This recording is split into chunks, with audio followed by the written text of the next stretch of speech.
कार्तिक मास में तुलसी की महिमा। ब्रह्मा जी कहते हैं कि कार्तिक मास में जो भक्त प्रातःकाल स्नान करके पवित्र होकर कोमल तुलसी दल से भगवान दामोदर की पूजा करते हैं वह निश्चय ही मोक्ष पाते हैं। पूर्व काल में भक्त विष्णुदास भक्ति पूर्वक तुलसी पूजन से शीघ्र ही भगवान के धाम को चले गए और राजा चोल उनकी तुलना में गौड़ हो गए।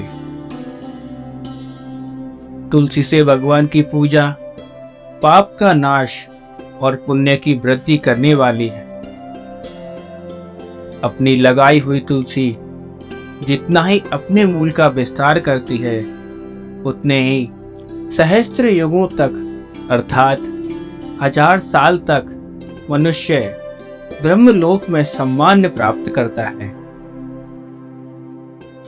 यदि कोई तुलसी संयुक्त जल में स्नान करता है तो वह पाप मुक्त आनंद का अनुभव करता है। जिसके घर में तुलसी का पौधा लगा हुआ है उसका घर तीर्थ के समान है।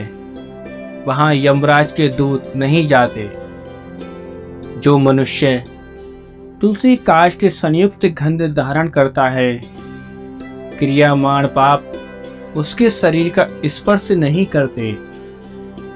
जहां पर तुलसी वन की छाया हो वहीं पर पितरों की तृप्ति के लिए श्राद्ध करना चाहिए। जिसके कान में मुख में और मस्तक पर तुलसी का पत्ता दिखाई देता है उसके ऊपर यमराज भी दृष्टि नहीं डाल सकते। प्राचीन काल में हरिमेधा और सुमेधा नामक 2 ब्राह्मण थे। वह जाते जाते किसी दुर्गम वन में परिश्रम से व्याकुल हो गए। वहां उन्होंने एक स्थान पर तुलसी दल देखा। सुमेधा ने तुलसी का महान वन देखकर उनकी परिक्रमा की और भक्ति पूर्वक प्रणाम किया। यह देख हरिमेधा ने पूछा कि तुमने अन्य सभी देवताओं व तीर्थ व्रतों के रहते तुलसी वन को प्रणाम क्यों किया? तो सुमेधा ने बताया कि प्राचीन काल में जब दुर्वासा के शाप से इंद्र का ऐश्वर्य छिन गया तब देवताओं ने और असुरों ने मिलकर समुद्र मंथन किया तो धन्वंतरी रूप भगवान श्री हरि और दिव्य औषधियां प्रकट हुई। उन दिव्य औषधियों में मंडलाकार तुलसी उत्पन्न हुई जिसे ब्रह्मा आदि देवताओं ने श्री हरि को समर्पित किया और भगवान ने उसे ग्रहण कर लिया। भगवान नारायण संसार के रक्षक और तुलसी उनकी प्रियतमा है, इसलिए मैंने उन्हें प्रणाम किया है।